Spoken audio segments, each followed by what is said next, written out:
Bhadrachalam bridge దగ్గర గోదావరి ప్రమాదకర స్థాయిలో ప్రవహిస్తోంది. 71 అడుగులకు మించి వరద నీరు పోటెత్తడంతో అధికారులు అప్రమత్తమయ్యారు. ప్రస్తుతం అక్కడ పరిస్థితిని మా ప్రతినిధి రామకృష్ణ అందిస్తారు. రూపం దాల్చింది. ఇప్పుడు చూసుకుంటే అయితే 71 అడుగుల చెరువులో కూడా గోదావరి ప్రవహిస్తుంది. ఇంకా చూసుకోవచ్చు, ఇంకా నీటి మట్టం కూడా పెరిగే అవకాశం ఉందని చెప్పేసి అధికారులు కూడా చెప్తున్నారు. 75 వరకు కూడా తెల్లారుజాము వరకు 75 అడుగుల వరకు కూడా ఈ గోదావరి నీటి మట్టం కూడా ప్రవహిస్తుంది అని చెప్పేసి అధికారులు కూడా అంచనా వేస్తున్నారు. చూసుకోవచ్చు, ఇప్పుడు రాముల వారి ఆలయం సమీపంలో కూడా గోదావరి ప్రవహిస్తున్న పరిస్థితి చూసుకోవచ్చు. ఇప్పటికే చూసుకోవచ్చు, ఈ దుకాణాలన్నీ కూడా నీట మునిగిన పరిస్థితి నెలకొన్నాయి. ఈ ప్రాంతంలో కూడా బోటుపై కూడా ఎవరైనా సురక్షిత ప్రాంతాలకు వెళ్లాల్సి ఉన్న వాళ్ళని తీసుకెళ్తున్న పరిస్థితులు ఎక్కువ ఫ్లడ్ ఉండటం వల్ల కూడా అంటే అధికారులు కూడా అలర్ట్ అయిన పరిస్థితి. మొత్తం దీనికి సంబంధించిన అంటే ఈ పరిసర ప్రాంతాల అందరినీ కూడా ఇప్పటికే ఖాళీ చేపించి సురక్షిత ప్రాంతాలకు కూడా తరలిస్తున్న పరిస్థితులు. ఇంకా 75 అడుగులు వస్తే మాత్రం ఇంకా ఫ్లో కూడా ఎక్కువ ఉంటుంది.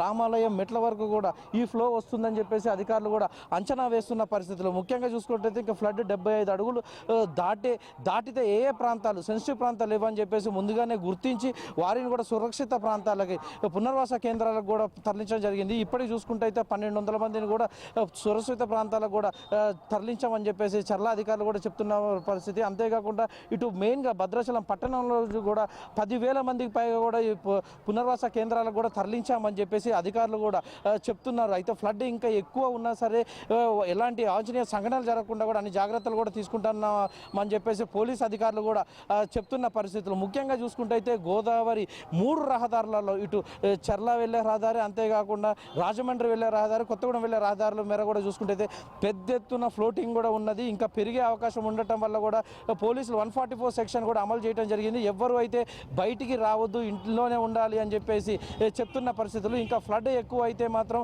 ఇంకా అనేక ఇబ్బందులు కూడా గురవుతారు. బయటికి రావద్దని చెప్పేసి 144 సెక్షన్ అమలు చేశామని చెప్పేసి డిఐజీ నాగిరెడ్డి కూడా చెప్తున్న పరిస్థితులు చూసుకోవచ్చు. మనం ఇప్పుడు గోదావరి పరిసర ప్రాంతంలో ఉన్న రామాలయం ఆలయం వద్ద ఉన్నాము. ఈ రామాలయం ఆలయం వద్ద కూడా చూసుకోవచ్చు, ఈ దుకాణాలన్నీ కూడా ఇప్పటికే నీట మునగటం జరిగింది.